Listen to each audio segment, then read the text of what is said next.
I really thought this team was different. Am I crazy? Welcome to A Fan Divided. I'm Holly Mandillo. Have you ever had those mornings where you wake up sort of fuzzy, you don't know what day it is or where you are? Well, that's the kind of morning I had the other day. The sun had just started to burn through the fog and everything was sort of shiny. It was almost like it had snowed, but I live in Los Angeles, so that couldn't have been possible. Could it? It was almost like Christmas morning. I lay there, blissfully unaware, with visions of sugar plums practically dancing in my head.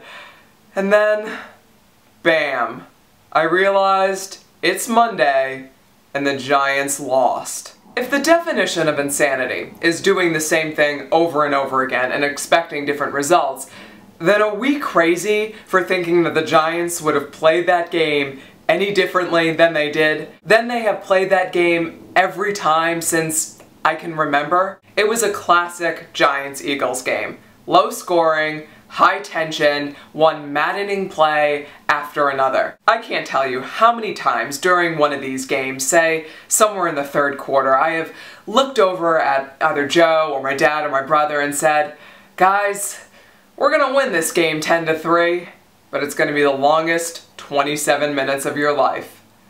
And I'm usually right about these predictions. This time though, I really thought we had another comeback in us. I figured if we could keep it close, then the fourth quarter would be ours. And it almost was.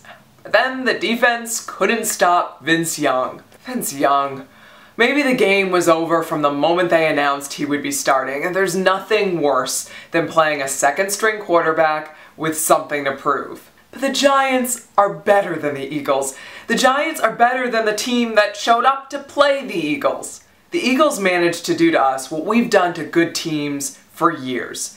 Make them play as bad as we do. How did the Giants not see this coming? How did they not prepare for this? Is it their fault for not doing their jobs? All the drop passes, the interception, the fumble, not capitalizing on turnovers, not being able to run the ball. Or is it our fault for thinking this team was capable of more? Should this game be a wake-up call to all of us that these kinds of games are just going to be this way? Sometimes we'll win, sometimes we'll lose, but maybe there's nothing we or even the Giants can do about it because it's just how we play. You've seen the movie Days of Thunder, right? If you haven't, go out and rent it. It's a great movie. Anyway, there's a scene. Tom Cruise insists that the way he drives is fine. He doesn't need to make any changes. And Robert Duvall challenges him. He says, "Okay, if you think that, go out and drive 100 laps your way. But then, do 100 laps my way and we'll see." And of course, after Tom's way, tires are melted. But after Robert Duvall's way, they're fine. So here's my plan. It's sort of the reverse of this. Tom, Perry, Kevin, listen to your fans. First and foremost, never, ever, ever rush 3. If you feel compelled to rush 3, rush 4, and every other time, rush 5 or more. And then on offense, run the no huddle the whole game. It works for us in the last 2 minutes. Why have we never considered doing it throughout the game? Try it. For one game. If at the end, our tires are shredded, then fine, go back to your way. But if not, then maybe, just maybe, we will win games that we should. Now Eli, you've said it before, if you have to be down at the end of a game, you'd rather it be by 4 points than 3.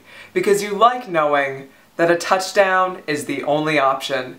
3 points ain't gonna cut it, it's in the end zone, or nothing. Well, E, that's exactly what you and the Giants are facing right now. You gotta win 4 games. You gotta beat Dallas twice, Washington once, and one other game, if you want to control your own destiny. It's not going to be easy, but it's that simple. And I trust you, Eli, but I'm not sure I can trust everybody else. So to the rest of you Giants who take your eyes off the ball, run before you catch it, or run out of bounds to avoid a hit when you should throw a stiff arm or cut back underneath when the game is on the line. Victor Cruz, I'm talking to you. Prove to me this week that you want this. Prove to me that you are better than this. Please. I don't like feeling crazy. Monday night, New Orleans. What do you say we shake off this loss and go out and win this game? Try the plan. It may work. Have a happy Thanksgiving, everybody. And until next time, I'm Holly Mandillo, and I am a fan divided.